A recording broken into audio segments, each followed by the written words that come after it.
is with the key enablers of digital transformation, AI, IoT, and cloud. This session is going to be conducted by Mr. Aditya Varma, Director, Indian Navy, Indian Federal Agency. Let me give a short brief about him. Commander Varma is an executive cadre Indian Navy professional with 21 plus years of information communication technology, cybersecurity and compliance, supply chain operations and HR training management experience. He is presently leading a strategic program for digital transition, innovation and transformation in disruptive technology.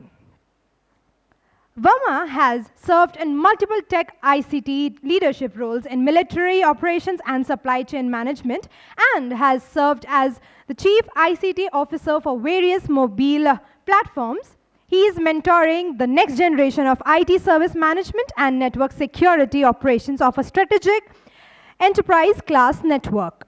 Varma has been commended by the Government of India for exceptional service as a senior program management professional and transition specialist with demonstrated ability to achieve timely project closure, resulting in high-profile yields. So with a huge round of applause, I would like to invite on stage Mr. Aditya Varma, Director, Indian Navy, Indian Federal Agency. With a huge round of applause, everybody.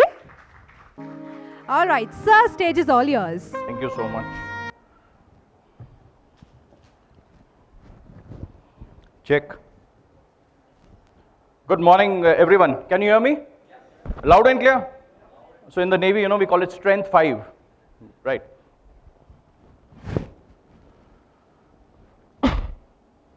So I'm Commander Varma. We are going to be, this, I would say I had the opportunity to choose this topic. I went through the entire list of topics. And why I chose this particular topic is because this is the meat. This is the core. This is what it is all about. So we're going to be discussing AI, IoT, cloud, and obviously, if I don't talk about data, then there's no point, right?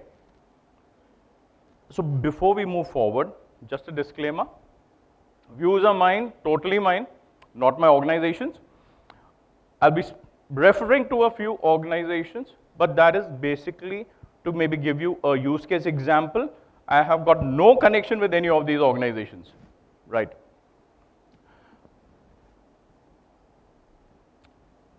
So when we talk about key enablers of digital transformation, artificial intelligence, Internet of Things, big data analytics, and cloud technology.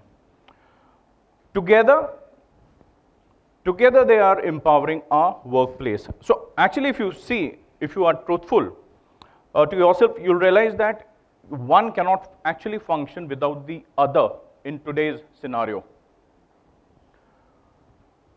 They are together revolutionizing how we work and thrive in this digital era. So this is the flow of tide for my presentation. We'll talk about digital transformation, how it is reshaping our workplaces, how is it increasing our operational efficiency, how is it bridging the talent gap. I know it's a very controversial topic, we'll dwell upon that. The symbiotic relationship between IoT and AI, impact of generative AI, specifically on IoT, right? It's having impact everywhere. We'll focus on IoT, and the challenges and solutions around the cyber security and the data privacy aspect of it. So let's set the context. Now, what is digital transformation? So what is the common understanding of digital transformation? Integration of digital technologies in all areas of your business. So I had asked one gentleman. So he told me, Aditya, we've digitized. So I said, wow, what have you done? He said, we've scanned all our documents. They are in digital format now. We've got digitized. So, well, I'm sure, it's August gathering over here. You all would agree. You have not actually digitized. You've increased your work. Because you maintain the entire, the hard copies also, and now you've got soft copies also. And if you don't archive it properly, God help you. I don't know how you're actually going to find something when you need it. But obviously, I mean, things have evolved, we've moved on. So integration of digital technologies into all areas of a business, how you operate and how you deliver value. Because this is from where your competitive advantage is going to come out. It's a cultural shift, right? As Peter Drucker has rightly said that culture eats, strategy for breakfast. If you do not have the culture right, you can implement any technology that you want, it will not work. Obviously, we need agility, we need efficiency, and it's all about customer centricity. A quick look at the enablers of digital transformation, AI, IoT, and the cloud together. Okay, this is a self-coined. I call it the DT triad, right? We are very fond of making nomenclatures in the armed forces. So the digital transformation triad is AI, IoT, cloud, which is fueled by data. So data is the new oil? No, it's actually better than oil. Because oil you use once, it gets burnt up. But data, you'll monetize it again and again and again, and you can actually monetize it forever.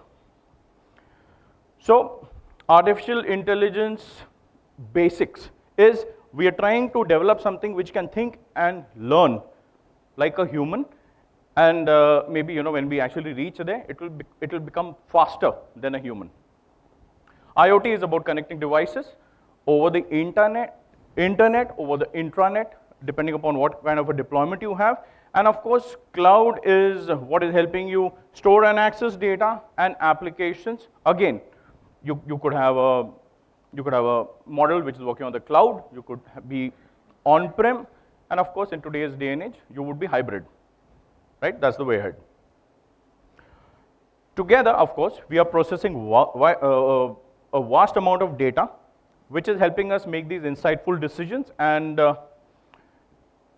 the biggest thing is the mobility, right? Efficiently, anywhere, and that again is what gives you the competitive advantage. Now, let's look at IoT as a catalyst for operational efficiency. How is it boosting business?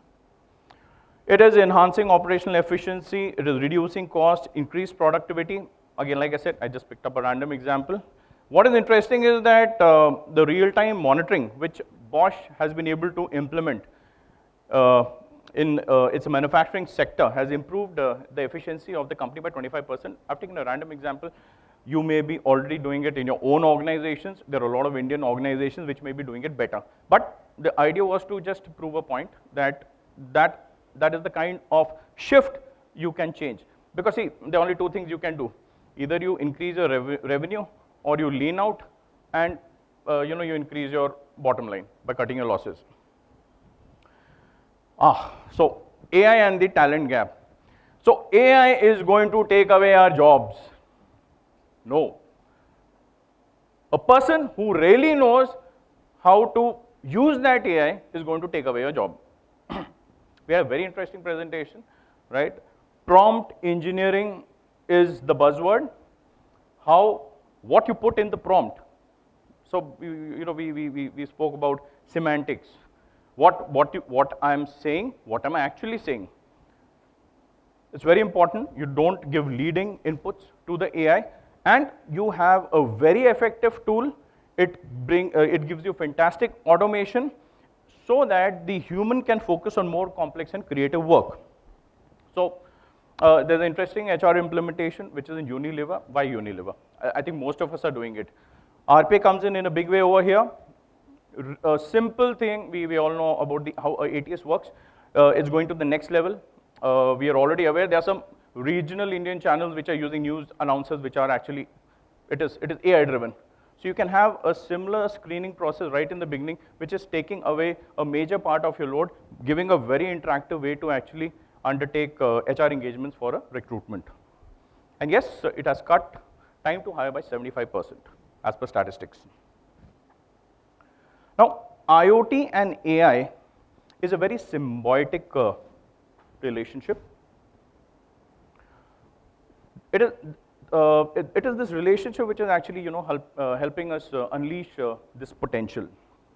Now, IoT gives a lot of data. So this again, as a matter of fact, I was attending something yesterday. So the debate was, do you need to capture all IoT data? A lot of IoT data may be required only for that particular instant. But if you need to undertake some kind of analytics in the future, obviously, you need to capture this data, you need to store this data. So of course, that would depend upon your particular implementation. But we have a very interesting implementation over here. So John Deere, American tractor manufacturer, captures a lot of data from the soil when the tractors or other the machines are moving. All that data after analytics is actually helping farmers to drive real-time insights, how to best look at implementing how much of fertilizer, what is the humidity, what really needs to be added, what is lacking to actually improve your crop yield. Drone tech is going to actually take this to the next level. Drones are coming in a big way, and the drone IoT and the AI symbiotic relationship is actually is something we all are very closely looking at. And of course, if we don't talk about generative AI today, no presentation is complete. So generative AI and IoT is paving the path for the future, yes. Emerging field, machine learning to create new content, right, and models. We've already heard we need to be careful. We need to be treat AI like a human, right? Make sure that you give it the right prompt. But honest confession, the day it was available in India, I've been using ChatGPT. It's amazing. Is there anyone here who's not using ChatGPT? I mean, it's okay. Great. So everyone here is using ChatGPT. That's amazing. As a matter of fact, I'll show you another very piece of data as we move ahead. So we've heard of Autodesk, right? So Autodesk is into a lot of designing. Generative AI is being used to make industrial parts. And what's very interesting is it is able to account for constraints and then give you design alternatives. So it is actually generating solutions. So what you all also must have realized is garbage in, garbage out, intelligent prompt in, intelligent information out. And if you actually treat your generative AI model as a human, you need to actually work a conversation with him. I actually call it role play. You have to give him an identity. You have to tell him what he has to do. You give him the relevant data. And at least I have been finding some wonderful outputs coming out from there. So Autodesk is just one example. I think all the OEMs, companies over here, they are already onto generative AI. And yes, it looks like the present next wave as of now. So generative AI could accelerate design and manufacturing process for IoT devices. Just example. Right. Has anyone heard of this company called Palantir? I'll urge you all to go online, check this company out. Again, I've got nothing to do with this company. Personal interest, high tech, Ukraine war, artificial intelligence platform developed for the defense. Now an instance being made available for business, and ChatGPT is nothing compared to what this particular platform can do. So I would like you all to focus on this particular diagram over here. Foundry Gotham is an implementation, large language models. That AIP is artificial intelligence platform, right? Not the AIP which we generally talk about. Ontology is the new technology which they have brought up. They have put another layer on top of the data. It actually helps for better interpretation of the data. So when we are talking about making AI more intelligent, this is the effort towards that. Now these three pillars are very important, and these three pillars would actually be very relevant for any generative AI implementation which is done. So they have something called the AIP core, that is for smooth deployment across diverse networks. The AIP action graph is for robust security features and governance, and AIP control plane for securing digital records of operations. Because I'll give you an example how this is being used over there. They are not only looking at audio, video, or text. They are looking at geospatial data which is coming in from satellites. They're looking at various intelligence feeds which are coming in. All these feeds work on a different layer. Each layer has got a threshold. These thresholds are controlled by all these pillars, and there is a fantastic amount of, this is an example of siloed data at the same time being democratically available. It's a complex implementation, but like I said, where are we heading? I mean, these are my personal views. Okay, so how many of you, is there anyone here who does not have a smartphone? Okay, how many of you have got 2 smartphones over here? How many of you have a smartwatch? How many of you are wearing a smartwatch? Thank you. So, we are carrying the attack surface along with us, right? I've got an IP device, okay, it's over there. So I have an IP device, so my Mac is here, my pad is here, my phone is here, my watch is here, multiple IP devices, right, okay.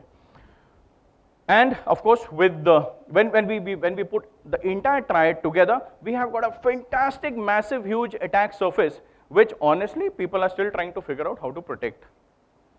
We saw a very nice slide by Mr. Simlai on zero trust, right? Actually, I took a photograph of that, found it very interesting. What you see, but what you actually implement, what insights can you derive, what you see on that single pane of glass is best asked by the analyst who's sweating it out in your SOC, if you have one. So, tech promises to transform benefits. However, there are significant challenges, as I've just brought out. Increased connectivity, data exchange increases vulnerability. SolarWinds, I'm sure everybody has heard about SolarWinds. I specifically spoke about SolarWinds because at times the most trusted OEMs can turn out to be your source of vulnerability. Imagine a system which is actually supposed to undertake your ITSM, is actually supposed to take care of each and every asset of your big business enterprise, turns out to be the culprit. So, need of the hour is robust cybersecurity and of course, a data protection policy. Few statistics, what I'm basically trying to show is, these are the reported incidents. You can see the scaling up. Many are not reported. Why? Because a lot of agencies don't even know they've been breached. Like I mentioned, 2 very important data facts. What we see on the right is, so there's some, anyone here who knows what is threads? Sir, can you please tell me what is threads?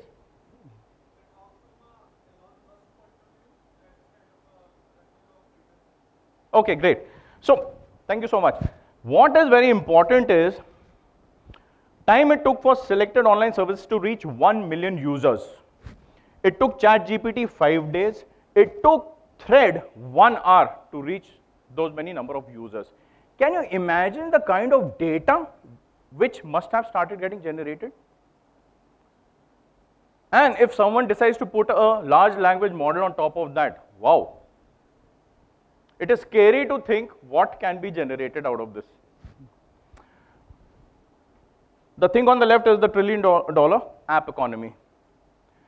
So, we are totally digital, and so it's a race. Obviously the cyber security sleuths are always running behind. The digital transformation is moving ahead, and obviously the hackers are much ahead of us. They are much more collaborative than us. When we talk about our cyber security, if something happens, we want to hush it up. That's not how we work in the defense actually. In case there's an attack, you raise the alarm. You say attack, attack, attack, because you want all the resources to be immediately brought for action. And that is why CERT-IN tells us, please report your breaches within 6 hours. Okay, so what are we doing to mitigate these issues?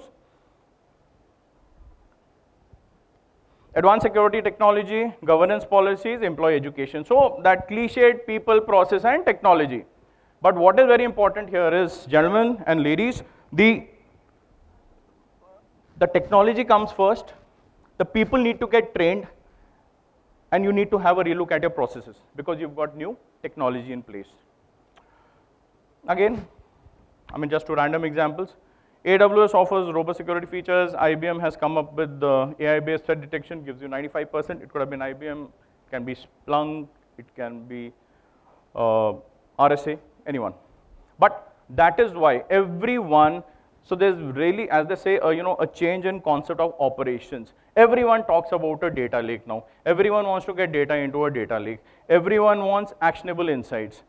And now we are getting IoT on the edge. So now you're talking about a data mesh. How do you protect data in a data mesh, right? You want a CASB implementation. Because there is so much of API interaction, now you want API gateways. A very complex situation. I'll stay focused on the point. I have a tendency to get driven to cybersecurity, but that's the issue over here. But trust me, employee role in cybersecurity is very important. Training is so paramount, and regular training. The people and process would actually take care of a lot of problems, even when you have very good technology. But if the technology has been implemented with loopholes, it is actually is a bigger issue. Right, so my time is up, so I'll quickly move ahead. So, oh great, I'm already at the conclusion. So, these are not buzzwords, they are here. AI, IoT, cloud, and the fantastic amount of data which is being generated is impacting our daily lives. Believe you me or not, what you think, what you decide, many a times is based on what you see on your mobile phone, or maybe you see on a dashboard. That is how hooked we are, that is how much influenced we are by the data around us. So, key drivers shaping the future of business. This is what is controlling the narrative. It's all about the narrative nowadays. No one is really interested who's winning the war on ground. What we are interested about is what is the narrative which is getting generated by these technologies, AI, IoT, the cloud, and the data together. So, more automation, increased efficiency, greater insights, and improved decision making, right? That is what we all are discussing here. Future of work is digital, and we should all consider ourselves fortunate and privileged that we all are actually a part of this journey. I've almost finished. I want this to be a takeaway for all of you before I close. So when you put a machine in place that can discover the things you didn't think to ask, your visibility and your understanding of your own environment increases exponentially. That is what generative AI is doing for us. But we have to be very careful. Do not become so dependent on that generative AI that you stop thinking. That is a big concern I personally have from Generation Z out there. Thank you so much. I have finished. If there are any questions.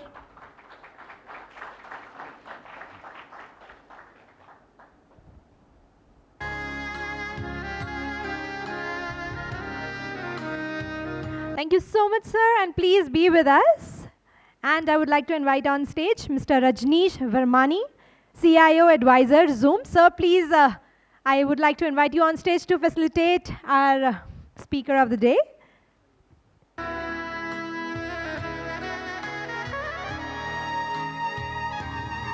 With a huge round of applause, everybody.